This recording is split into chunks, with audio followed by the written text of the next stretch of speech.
स्वागत है आपका कोरल ड्रा की नई क्लास में। जैसा कि मैं आप सभी लोगों को कोरल ड्रा बिल्कुल शुरू से सिखा रहा हूं और ये दूसरी क्लास है। आज की क्लास के अंदर हम लोग कोरल ड्रा में स्टैंडर्ड टूल बार के बारे में सीखने वाले हैं। कोरल ड्रा में स्टैंडर्ड टूल बार काफी इंपॉर्टेंट फीचर है, इसके बारे में आपको जरूर पता होना चाहिए। वीडियो पसंद आएगा तो लाइक शेयर सब्सक्राइब कर दीजिएगा। तो सबसे पहले कोरल ड्रा को ओपन करते हैं। ओपन करने के लिए स्टार्ट बटन पर क्लिक करिए, ऊपर जो सर्च बार दिया गया है इस पर क्लिक करिए और इसके अंदर जो है आपको कोरल ड्रा लिख करके सर्च करना है। कोरल ड्रा आ जाएगा, आप इस पर क्लिक करके कोरल ड्रा को ओपन कर सकते हैं। यहाँ पर आपको वेलकम स्क्रीन मिलेगी, यहाँ पर आपको न्यू पर क्लिक करना है। पिछली क्लास के अंदर हमने इस कोरल ड्रा के पूरे इंटरफेस को अच्छे तरीके से समझ लिया है। आज हम लोग बात करेंगे स्टैंडर्ड टूल बार के बारे में। ये जो आपको दिखाई दे रहा है इसे स्टैंडर्ड टूल बार बोलते हैं। स्टैंडर्ड टूल बार एक शॉर्टकट है। इस टूल बार में जितने भी ऑप्शन दिए गए हैं ये सारे ऑप्शन जो है आपको फाइल मेन्यू के अंदर मिल जाएंगे। एक तरीके से कह सकते हो आपको फाइल मेन्यू के अंदर न जाना पड़े और उन ऑप्शन को आप सीधा यहीं से इस्तेमाल कर सको, इसलिए जो है स्टैंडर्ड टूल बार में ये सारे ऑप्शन जोड़े गए हैं। स्टैंडर्ड टूल बार को आप हाइड भी कर सकते हो और एक जगह से उठा करके दूसरी जगह पर आप रख भी सकते हो। हाइड करने के लिए आप विंडो बटन पर क्लिक करिए, टूल बार पे जाइए और यहाँ पर स्टैंडर्ड लिखा होगा इस पर क्लिक कर दीजिएगा तो वो हाइड हो जाएगा। शो करने के लिए आप उसी ऑप्शन में दोबारा से जाएंगे और इसे टिक लगा देंगे तो आ जाएगा। दूसरी बात की मेन्यू बार वाली पट्टी पर आप माउस का राइट बटन क्लिक करिएगा और यहाँ पर स्टैंडर्ड लिखा हुआ मिलेगा, आप इस पर भी क्लिक करके इस तरह से भी जो है यहाँ पर जितने भी ऑप्शन दिए गए हैं सबको शो और हाइड कर सकते हो। एक जगह से दूसरी जगह भी आप इसे उठा करके रख सकते हो। एग्जाम्पल के लिए अगर आपको यहाँ से उठा करके दूसरी जगह रखना है तो आप स्टैंडर्ड टूल बार के आगे की साइड में देखेंगे दो आपको लाइन दिखाई दे रही है, उसी लाइन पर आपको डबल क्लिक करना है तो ये जो है बाहर आ जाएगा। बाहर आने के बाद ये जो स्टैंडर्ड लिखा हुआ है इसी के सामने जो है कहीं पर भी आप क्लिक करके इसे जो है ऊपर नीचे दाएं बाएं कहीं पर भी उठा करके इस तरह से रख सकते हो। दोबारा से वहीं सेट करने के लिए आप इस तरह से उठा के ले जाइए और इस तरह से जो है यहाँ पर सेट कर सकते हो। सेट करने के बाद स्टैंडर्ड टूल बार सेट हो जाएगा, लेकिन आप देखेंगे प्रॉपर्टी बार जो है इस साइड में आ गया है। तो अगर आपको प्रॉपर्टी बार इसी साइड में इस्तेमाल करना है तो आप कर सकते हो, वरना आप इस पे भी ये जो दो लाइन बनी है इस पर डबल क्लिक करिए, ये भी बाहर आ जाएगा और इसको भी जो है आप इसके नीचे जो है इस तरह से सेट कर सकते हो। इसके नीचे जो है इस तरह से ला करके छोड़ देंगे, इस तरह से ब्लैक कलर का बनना चाहिए, मतलब कि वो खुद आपको इंडिकेट करेगा कि सेट हो रहा है। ठीक है, आपको खुद पता चल जाएगा। तो इस तरह से जो है आप स्टैंडर्ड टूल बार को इधर उधर सेट कर सकते हो और शो और हाइड कर सकते हो। अब स्टैंडर्ड टूल बार के अंदर जितने भी ऑप्शन दिए गए हैं एक एक ऑप्शन को हम लोग अच्छे से समझ लेते हैं। पहला ऑप्शन है न्यू का। इस ऑप्शन पर क्लिक करके आप कोरल ड्रा की एक नई फाइल ले सकते हो। ठीक है, नया पेज नहीं लेना है, एक नई फाइल लेनी है। कोरल ड्रा के अंदर पेज लेने के लिए आपको नीचे की साइड में ऑप्शन मिल जाता है प्लस का बटन, आप इस पर क्लिक करेंगे तो एक ही फाइल के अंदर एक से ज्यादा आप पेज ले सकते हो। और अगर आपको एक नई फाइल ओपन करनी है तो उस कंडीशन में आपको न्यू पर क्लिक करना होगा। एग्जांपल के लिए हम इस फाइल को अगर हटा देते हैं, ऊपर देखिए यहाँ पर हटाने का ऑप्शन है, यहाँ से आप इसे मिनिमाइज कर सकते हो, यहाँ पर रहेगा ये, यहाँ से मैक्सिमाइज, यहाँ से रिस्टोर, इस तरह से छोटा हो जाएगा, यहीं से मैक्सिमाइज हो जाएगा और यहाँ से जो है कट हो जाएगा। नो कर दोगे तो ये जो है हट जाएगा। ठीक है, अब एक नई फाइल लेने के लिए आपको इसी पर क्लिक करना होगा तो एक नया डॉक्यूमेंट यानी कि एक नई फाइल कोरल ड्रा की आ जाएगी। एक से ज्यादा आप फाइल ले सकते हो, आप इसी पर क्लिक करोगे एक और फाइल आ जाएगी। अब आपको पता कैसे चलेगा कि दो फाइल है, तो देखिए एक ये फाइल है और अगर आप यहाँ से मिनिमाइज करोगे तो एक जो है इसके पीछे फाइल है, आप ये देख सकते हो, एक ये फाइल है और एक ये, दो फाइल आपको नीचे दिखाई दे रही है। जिस तरह से फोटोशॉप में दिखाई देता है ना, उसी तरह से यहाँ पर भी आपको दिखाई देगा। आप यहीं से जो है इसे हटा सकते हो और जिसको इस्तेमाल करना हो उसे जो है इस तरह से बड़ा कर सकते हो। तो मेरे ख्याल से ये चीजें आपको समझ आ गई होगी कि यहाँ से आप एक नई फाइल ले सकते हो। अगला ऑप्शन है ओपन का। इस ऑप्शन का इस्तेमाल करके अगर आपने कोरल ड्रा की फाइल को अपने कंप्यूटर में सेव करके रखा है तो आप यहाँ पर क्लिक करके ओपन कर सकते हो। फिलहाल अभी हमने कोरल ड्रा की कोई फाइल सेव ही नहीं की है, जिसकी वजह से हम यहाँ से ओपन नहीं करेंगे, लेकिन जब भी आपको जरूरत पड़े तो आप इस पर क्लिक करिएगा, कोरल ड्रा की फाइल को सिलेक्ट करिएगा, ओपन पर क्लिक करने के बाद वो ओपन हो जाएगी, जो कि आने वाले वीडियो में और जब मैं आपको फाइल मेन्यू पढ़ाऊंगा तो यहाँ पर ओपन करके भी दिखाऊंगा। ठीक है, कोई दिक्कत वाली बात नहीं है। फिलहाल आप इतना समझिए कि यहाँ से आप कोरल ड्रा की पुरानी फाइल को ओपन कर सकते हो। अगला ऑप्शन है सेव का। इस ऑप्शन का इस्तेमाल करके आप कोरल ड्रा की फाइल को सेव कर सकते हो। अभी आप देखोगे ये हाईलाइट नहीं है, ये हाईलाइट इसलिए नहीं है क्योंकि आपने अभी कुछ बनाया ही नहीं है। तो अगर आप जो है यहाँ पर कुछ बना लेते हैं, जैसे कि मैं ये बना लेता हूँ और पिक टूल को सेलेक्ट करके इसको सेंटर में कर देता हूँ। इसके अंदर जो है कलर भरने के लिए आप ये जो कलर पैलेट दिया गया है इसमें से किसी भी कलर पर जाएंगे और माउस का लेफ्ट बटन दबाएंगे तो इसके अंदर कलर जो है फिल हो जाएगा। और कलर हटाने के लिए कलर पैलेट में ही सबसे ऊपर की साइड में ये जो क्रॉस वाला बटन आपको दिखाई दे रहा है, इसी पर आने के बाद माउस का लेफ्ट बटन ही दबाना है, कलर जो है हट जाएगा। तो मेरे ख्याल से आपको समझ आ गया होगा कि कलर भरना कैसे कैसे है और कलर हटाना कैसे है। कलर भरने के लिए आप कलर पे जाइए, माउस का लेफ्ट क्लिक करिएगा, कलर भर जाएगा। और कलर हटाने के लिए आप जो है ये क्रॉस वाला सिंबल पर क्लिक करिए तो कलर हट जाएगा। माउस के लेफ्ट बटन से ही कलर फिल होगा और हटेगा। एक और बात, कलर हमने भर लिया है, ये जो आउटलाइन आ रही है इस आउटलाइन को हटाने के लिए या फिर कलर चेंज करने के लिए क्या करना होगा। तो देखिए, आउटलाइन का कलर हटाने के लिए या फिर कलर चेंज करने के लिए आपको माउस का राइट बटन क्लिक करना है। ठीक है, जैसे कि अगर आप आउटलाइन का कलर रेड रखना चाहते हो या फिर ग्रीन रखना चाहते हो तो ग्रीन कलर पे जाइए, माउस का राइट बटन क्लिक करिएगा तो उसका जो कलर है वो ग्रीन हो जाएगा। अगर आपको आउटलाइन ही हटानी है तो आप सेम इसी वाले ऑप्शन पे जाएंगे, इस वाले ऑप्शन पे जो क्रॉस वाला सिंबल है कलर पैलेट के ठीक ऊपर, और यहीं पर आने के बाद माउस का राइट बटन क्लिक करिएगा तो देखिए यहाँ पर जो है आउटलाइन हट चुकी है। तो मेरे ख्याल से दोनों चीजें आपको समझ आ गई होगी। अगर कोई कंफ्यूजन है तो कमेंट जरूर करिएगा और वीडियो को अभी आप लाइक करिए। हम लोग बात कर रहे थे सेव के बारे में, तो जैसे ही हमने यहाँ पर कुछ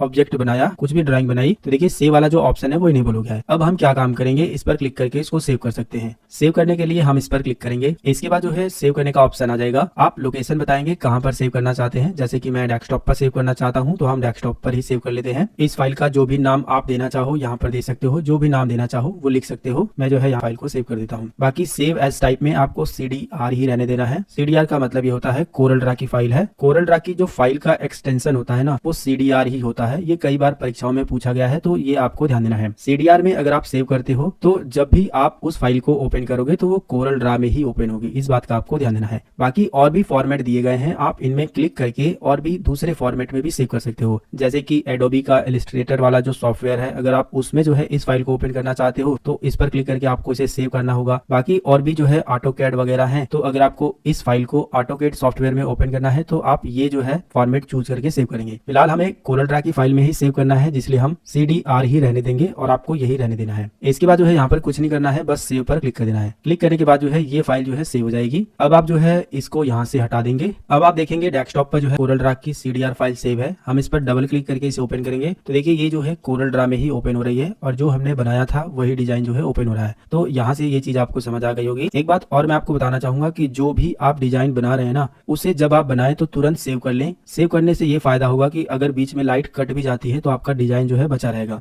जैसे कि मान लीजिए यहाँ तक हमने सेव कर लिया था, कोई और चीज हमने यहाँ पर बनाई और इसमें जो है कोई और कलर भर दिया, तो कंट्रोल S बटन से दबा करके इसको सेव कर लेंगे तो ये सेव होता रहेगा। अगर बीच में जो है लाइट कट भी जाती है तो ये जो हमारा डिजाइन है वो खराब नहीं होगा, सुरक्षित पड़ा रहेगा। अगला ऑप्शन है प्रिंट का, जिसका शॉर्टकट भी बताया गया है। एक चीज को और आप नोटिस करेंगे कि जो भी आप ऑप्शन पे माउस का पॉइंटर लेके जाएंगे उसकी शॉर्टकट की भी बताई गई है। आप इस कमांड को इस शॉर्टकट से भी यूज कर सकते हो। जैसे कि नई फाइल लेनी है तो कंट्रोल N से, ओपन करना है तो कंट्रोल O से, सेव करना है तो कंट्रोल S से, प्रिंट करना है तो कंट्रोल P से। तो इसकी शॉर्टकट भी बताई गई है, आप एक एक चीज को यहाँ पर नोटिस करेंगे। फिलहाल मैं आपको शॉर्टकट्स भी बताऊंगा, लेकिन हम इस ऑप्शन के बारे में सीख रहे हैं तो इनके बारे में अच्छे से सीखते हैं। अगला जो ऑप्शन है वो है प्रिंट का। प्रिंट ऑप्शन का इस्तेमाल करके आपने कोरल ड्रा के अंदर जो भी डिजाइन बनाया है ना उसको प्रिंट कर सकते हो। चाहे शादी कार्ड बनाया है, चाहे कुछ भी बनाया है, उसको आप जो है प्रिंट निकाल सकते हो। बस आपको इस पर क्लिक करना होता है। इसके बाद जो है यहाँ पर कुछ सेटिंग करनी होती है, जैसे कि प्रॉपर्टी में जाकर के पेज का साइज बताना होता है, लैंडस्केप या पोर्ट्रेट करना होता है, पेपर का टाइप बताना होता है, स्टैंडर्ड में या फिर हाई क्वालिटी में प्रिंट करना चाहते हो वो बताना होता है, कलर में या फिर ग्रे स्केल में प्रिंट करना चाहते हो वो सब कुछ बताना होता है। तो इन सब के बारे में हम लोग डिटेल में पढ़ेंगे जब हम लोग जो है फाइल मेन्यू को पढ़ेंगे, और यहाँ पर प्रिंट वाला जो ऑप्शन है ये जब आएगा तो इसके बारे में मैं आपको पूरा डिटेल में बताऊंगा। ये ऑप्शन आप यहाँ से भी यूज कर सकते हो। फिलहाल अगर आपको कोरल ड्रा में कोई डिजाइन को प्रिंट करना है तो वो काम आप यहाँ से कर सकते हो। अगला ऑप्शन है कट का। कट करने से क्या होगा कि जो भी आप ऑब्जेक्ट को सिलेक्ट करोगे, अगर आप उसे कट करोगे तो वो ऑब्जेक्ट जो है वहां से कट हो जाएगा, यानी कि वहां पर नहीं रहेगा। और कट के साथ जो है पेस्ट ऑप्शन का भी इस्तेमाल किया जाता है। अभी आप देखोगे पेस्ट जो है हाईलाइट नहीं है, लेकिन जब आप कट कर दोगे तो उसके बाद जो है पेस्ट ऑप्शन जो है हाईलाइट हो जाएगा। तो एक जगह से अगर ऑब्जेक्ट को कट करके दूसरी जगह पर पेस्ट करना है तो ये कट पेस्ट ऑप्शन काम करता है। एक तरह से कह सकते हो कि कट पेस्ट करके आप एक ऑब्जेक्ट का डुप्लीकेट बना सकते हो और मल्टीपल टाइम बना सकते हो, चाहे जितनी बार करना चाहो उतनी बार। एग्जाम्पल के लिए हम यहाँ से इसे कट कर देते हैं, देखिए कट हो गया, यहाँ से हट गया। और दूसरा पेज हम यहाँ से ले लेते हैं। दूसरे पेज पर हमें मान लीजिए दूसरे पेज पर उस ऑब्जेक्ट को लाना था, तो हम क्या काम करेंगे, पेस्ट पर क्लिक कर देंगे। देखिए दूसरे पेज पर जो है वो ऑब्जेक्ट आ गया है। अगर हमको एक से ज्यादा ऑब्जेक्ट यही चाहिए तो हम बार बार पेस्ट पर क्लिक करते चले जाएंगे। ये जो है ऑटोमेटिक बनता चला जाएगा क्योंकि हमने एक बार कट कर दिया है। ये चीज आपको समझ आ गई होगी। अगला ऑप्शन है कॉपी। इस ऑप्शन का इस्तेमाल करके आप किसी भी ऑब्जेक्ट को जिसको सिलेक्ट किए हो उसकी कॉपी कर सकते हो और उसको पेस्ट करके उसका डुप्लीकेट बना सकते हो। कॉपी पेस्ट और कट पेस्ट लगभग सेम काम करते हैं। कट पेस्ट में वो ऑब्जेक्ट वहां से कट हो जाता जाता है, लेकिन कॉपी पेस्ट में वो ऑब्जेक्ट वहां पर भी रहेगा। जिस भी ऑब्जेक्ट को आपको कॉपी करना है उस ऑब्जेक्ट को सबसे पहले सिलेक्ट करिए। तो देखिए कॉपी वाला जो ऑप्शन है वो हाईलाइट हो जाएगा। आप कंट्रोल सी से भी कॉपी कर सकते हैं या फिर इस पर क्लिक कर देंगे तो ये जो है कॉपी हो जाएगा। कॉपी होने के बाद आपको इसे पेस्ट करना जरूरी है, तभी इसका डुप्लीकेट बनेगा। तो हम पेस्ट पर क्लिक करेंगे तो देखिए एक इसका डुप्लीकेट बन गया है, एक नीचे है एक ऊपर है। फिर से अगर हमें इसका डुप्लीकेट बनाना है तो अब हमें कॉपी करने की जरूरत नहीं है, बस हम पेस्ट पर क्लिक करते चले जाएंगे, इसका जो है डुप्लीकेट बन जाएगा। देख सकते हो मल्टीपल हमने जो है डुप्लीकेट बना दिए हैं। तो कॉपी पेस्ट भी कर सकते हो आप, कट पेस्ट भी कर सकते हो, आपके ऊपर डिपेंड करता है। एक और बात, इसमें जो सेलेक्ट करने का तरीका है ना वो भी थोड़ा सा आप समझिए। अगर आपको एक ऑब्जेक्ट को सिलेक्ट करना है तो आप एक ऑब्जेक्ट पर क्लिक कर देंगे तो सिलेक्ट हो जाएगा।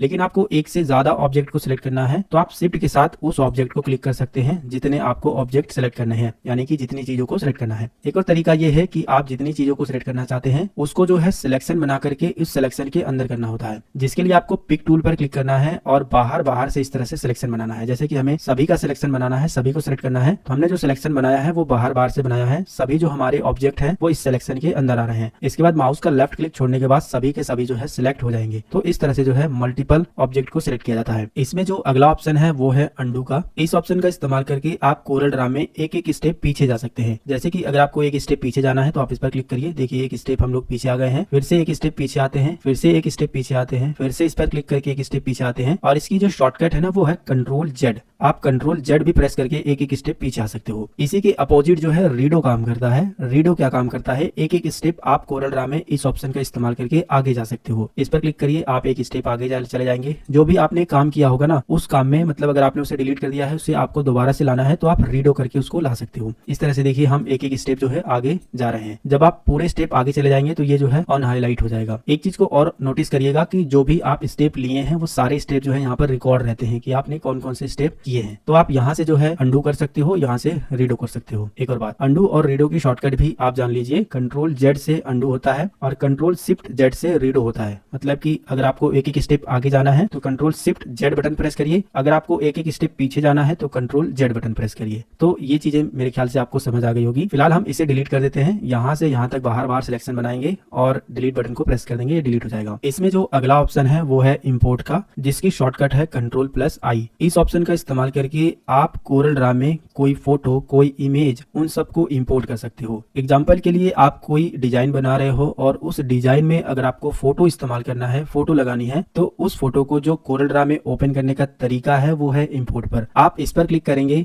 और इसके बाद जो है फोटो को सिलेक्ट करेंगे और इंपोर्ट पर क्लिक करेंगे, फोटो आ जाएगी। अभी मैं आपको दिखाने भी वाला हूँ। दूसरी बात की इंपोर्ट वाला जो ऑप्शन है उसे आप कंट्रोल आई से भी इस्तेमाल कर सकते हो। कंट्रोल के साथ आई बटन को प्रेस करिएगा तो इंपोर्ट वाला सीधा डायलॉग बॉक्स आ जाएगा। और इंपोर्ट वाला जो फीचर है वो आपको फाइल मेन्यू में भी यहाँ पर जो है मिल जाएगा, तो आप यहाँ से भी यूज कर पाओगे। इंपोर्ट करने के लिए आप इंपोर्ट पर क्लिक करिए, जो भी फोटो आप कोरल ड्रा में ओपन करना चाहते हैं उस फोटो को सिलेक्ट करिए और इंपोर्ट पर क्लिक करिए। इसके बाद जो आपका माउस पॉइंटर है कुछ इस तरह से बन जाएगा। अब फोटो को यहाँ पर लाने के लिए एक तो ये तरीका है कि आप माउस का लेफ्ट क्लिक कर देंगे तो भी फोटो आ जाएगी। दूसरा ये तरीका है कि एंटर बटन भी प्रेस कर देंगे तो भी फोटो आ जाएगी। तो मैं जो है माउस का लेफ्ट बटन क्लिक कर रहा हूँ तो देखिए यहाँ पर फोटो जो है इंपोर्ट हो गई है। जब आप फोटो इंपोर्ट करेंगे तो जिस साइज में फोटो रहेगी, जब आप माउस का लेफ्ट क्लिक करेंगे तो उसी साइज में इंपोर्ट होगी। अगर आपको इसका साइज बड़ा करना है, छोटा करना है, तो आपको इस पर क्लिक करना होगा। क्लिक करते ही यहाँ पर चारों तरफ जो है नोड बन जाएंगे। इन नोड की मदद से जो है आप इस फोटो को इस तरह से बड़ा कर सकते हो। दूसरा तरीका यह है कि आप जो भी फोटो को इंपोर्ट करना चाहते हैं, फोटो सेलेक्ट करिए, इंपोर्ट पर क्लिक करिए और इस तरह से माउस पॉइंटर जब बन जाएगा तो माउस का लेफ्ट क्लिक करके इस तरह से ड्रैग कर दीजिएगा। जितना ज्यादा आप खींचेंगे और उसके बाद माउस का लेफ्ट बटन छोड़ देंगे तो उतनी बड़ी फोटो ऑटोमेटिक साइज में आएगी। तो दोनों तरीके मैंने आपको बता दिए हैं। अब यहाँ पर एक चीज को आप नोटिस करिए कि जब आप फोटो को सिलेक्ट कर रहे हैं तो यहाँ पर नोड बन जा रहे हैं। इन नोड को आप थोड़ा सा समझिए। ये जो है मिड पॉइंट का नोड है, इसको पकड़ करके आप फोटो की चौड़ाई जो है बढ़ा सकते हो और फोटो की चौड़ाई कम कर सकते हो। इसी तरह से इसके सामने वाला भी काम करता है और ऊपर वाले नोड को पकड़ करके आप इसकी लंबाई को कम कर सकते हो और ज्यादा कर सकते हो। ठीक है, इसी तरह से इसके सामने वाला भी काम करता है। और ये जो चारों कॉर्नर पर आपको नोड दिखाई दे रहे हैं कोने पर, इसको पकड़ करके आप इसकी लंबाई और चौड़ाई को दोनों जो है एक साइज में बड़ा कर सकते हो और छोटा कर सकते हो। दोनों जो है एक साइज में होगा। और ये काम जो है आप यहाँ से भी कर सकते हो, यहाँ से भी कर सकते हो, यहाँ से भी।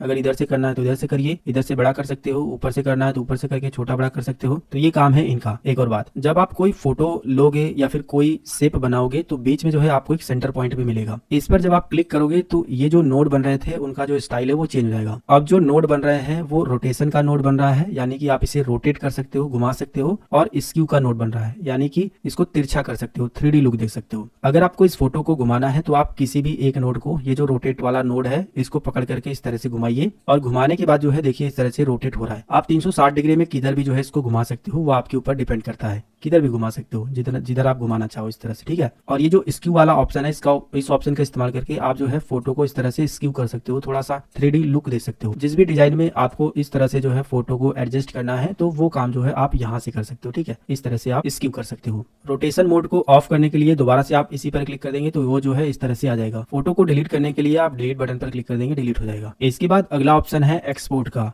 एक्सपोर्ट ऑप्शन का इस्तेमाल करके आपने जो भी डिजाइन बनाया है उसको अदर फॉर्मेट में एक्सपोर्ट कर सकते हो। जैसे कि अगर आपने कोई डिजाइन बनाया है, उस डिजाइन को आप जेपीजी फॉर्मेट में या फिर पीएनजी फॉर्मेट में सेव करना चाहते हो तो वो काम जो है एक्सपोर्ट ऑप्शन से होता है। इसे आप इस तरह से समझिए, जो भी पोस्टर या फिर बैनर कोरल ड्रा में आप बनाएंगे उसे अगर सोशल मीडिया पर शेयर करना चाहते हैं, जैसे कि अक्सर आपने देखा होगा कि हार्दिक शुभकामनाओं की जो बधाई वाले पोस्टर है अक्सर सोशल मीडिया पे लोग डालते रहते हैं, तो वैसे जो पोस्टर बनते हैं वो कोरल ड्रा से ही बनते हैं। लेकिन आपको सोशल मीडिया पे डालना है तो आप सेव पर क्लिक करके उसे जो है सीडीआर फाइल में सेव नहीं करेंगे। अगर सीडीआर में सेव करेंगे तो वो कोरल ड्रा में ही ओपन होगा, इतना बात ध्यान दीजिए। तो उस कंडीशन में आपको जो है अगर सोशल मीडिया पर शेयर करना है या फिर जेपीजी पीएनजी बना करके किसी दूसरे व्यक्ति को भेजना है, अपने दोस्त को भेजना है, तो वो बनाने का जो काम है वो एक्सपोर्ट ऑप्शन से होता है। मैं आपको दिखाना चाहूंगा, यहाँ से मैं एक रेक्टेंगल लेता हूँ, इसे ड्रॉ कर लेता हूँ और यहाँ से कोई कलर भर देता हूँ। इसके बाद पिक टूल पर क्लिक करेंगे। अब देखिए एक्सपोर्ट का जो ऑप्शन है वो इनेबल हो गया है। हम इस पर क्लिक करेंगे, एक्सपोर्ट का जो ऑप्शन है वो आपके सामने आ जाएगा। इसके बाद जो है आप लोकेशन बताएंगे आप कहाँ पर एक्सपोर्ट करना चाहते हैं। इसके बाद जो है फाइल का नाम यहाँ पर देंगे जिस नाम से आप फाइल सेव करना चाहते हैं। और यहाँ पर देखिए जेपीजी जेपीईजी बिटमैप्स करके एक ऑप्शन आपको मिल जाएगा। इसी फॉर्मेट में आपको सेव करना होता है सोशल मीडिया पर या फिर किसी दोस्त को अगर आप फोटो बना करके भेजना चाहते हो। सिंपल भाषा में ऐसे समझिए कि जो हम लोग मोबाइल फोन से फोटो क्लिक करते हैं वैसी फोटो में अगर आप अपने डिजाइन को भेजना चाहते हो तो आपको जेपीजी फॉर्मेट ही चूज करके एक्सपोर्ट करना होगा।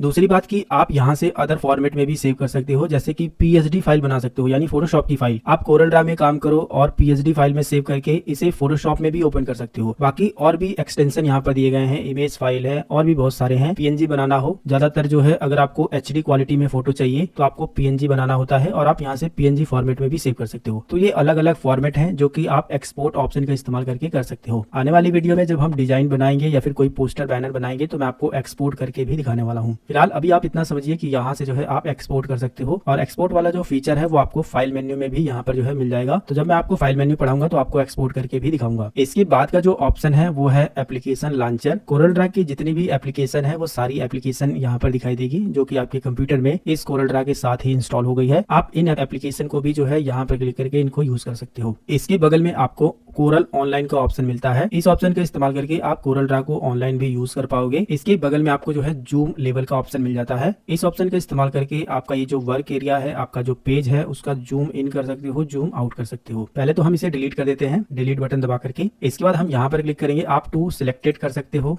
और टू पेज कर सकते हो, वहां पर चेंज हो जाएगा। इसके बाद टू विड्थ कर सकते हो, विड्थ के हिसाब से जो है पेज जूम हो जाएगा। 400% तक जूम हो गया आप देख सकते हो। और यहाँ पर जो है टू हाइट कर सकते हो, हाइट के हिसाब से जूम हो जाएगा। इसके बाद जो है और भी यहाँ पर स्केल के जो लेवल है वो दिए गए हैं, आप उन पर क्लिक करके उस हिसाब से जो है जूम लेवल बढ़ा सकते हो। जूम करने का एक और तरीका है कि जो माउस में स्क्रॉल बटन है ना, जिससे हम ऊपर नीचे स्क्रॉल करते हैं, उसका इस्तेमाल करके आप कोरल ड्रा में जूम इन कर सकते हो, जूम आउट कर सकते हो। अगर आप ऊपर की साइड में स्क्रॉल करोगे तो जूम आउट होगा इस तरह से, और अगर आप जो है नीचे की साइड में स्क्रॉल करोगे तो जूम इन होगा। इस तरह से आप बड़ा कर सकते हो, जूम इन कर सकते हो, ठीक है। तो जूम आउट करना हो या फिर जूम इन करना हो, आप जो है कीबोर्ड में जो स्क्रॉल बटन है, जिससे हम लोग स्क्रॉल करते हैं, उससे भी कर सकते हो। एक और बात, कभी कभी क्या होगा कि आप अगर नए होंगे तो आप इतना ज्यादा स्क्रॉल कर देंगे, इतना ज्यादा जूम कर देंगे कि आपका पेज ही नहीं दिखाई देगा। तो उस कंडीशन में सीधा सा आपको एक शॉर्टकट इस्तेमाल करना है, शिफ्ट के साथ F4 बटन। जैसे ही आप शिफ्ट के साथ F4 बटन दबाएंगे तो आपके सामने जो पेज है वो आपके सामने ओपन हो जाएगा और आप जो है 100% के जूम लेवल पर, जितना आपके स्क्रीन पर पेज आएगा उसके हिसाब से जूम लेवल पर आप आ जाओगे, ठीक है। तो इस तरह से जो है आप जूम लेवल का भी इस्तेमाल कर सकते हो। तो इस तरह से स्टैंडर्ड टूल बार कंप्लीट होता है। इस टूल बार के अंदर जितने भी ऑप्शन थे, एक एक ऑप्शन को मैंने आपको काफी अच्छे से समझाया है। लेकिन फिर भी कोई ऑप्शन समझने में आपको परेशानी है तो आप हमसे नीचे कॉमेंट करके पूछ सकते हैं। और इस वीडियो को लाइक जरूर कर दीजिएगा, कम से कम 5 लोगों को व्हाट्सएप पर शेयर कर दीजिएगा, चैनल को सब्सक्राइब कर लीजिएगा। और एक और बात, आप में से कुछ लोगों ने इंस्टाग्राम पर मैसेज किया है और कोरल ड्रा की पहली क्लास के वीडियो के नीचे कमेंट किया है कि सर कोरल ड्रा का न्यू वर्जन भी सिखाइए। तो मैं आपको बता दूं कि जैसे ही हम कोरल ड्रा का ये वाला जो 12 वाला वर्जन है इसे कंप्लीट करेंगे तो मैं आपको कोरल ड्रा का न्यू वर्जन भी सिखाऊंगा, जो किसको भी मैं आपको सिखा दूंगा। कोरल ड्रा 12 मैं इसलिए सिखा रहा हूँ क्योंकि ये थोड़ा सा बेसिक है और जो भी लोग नए हैं उनकी समझ में ये जल्दी आ जाता है। मिलेंगे फिर एक नई वीडियो में एक नई जानकारी के साथ, तब तक के लिए जय।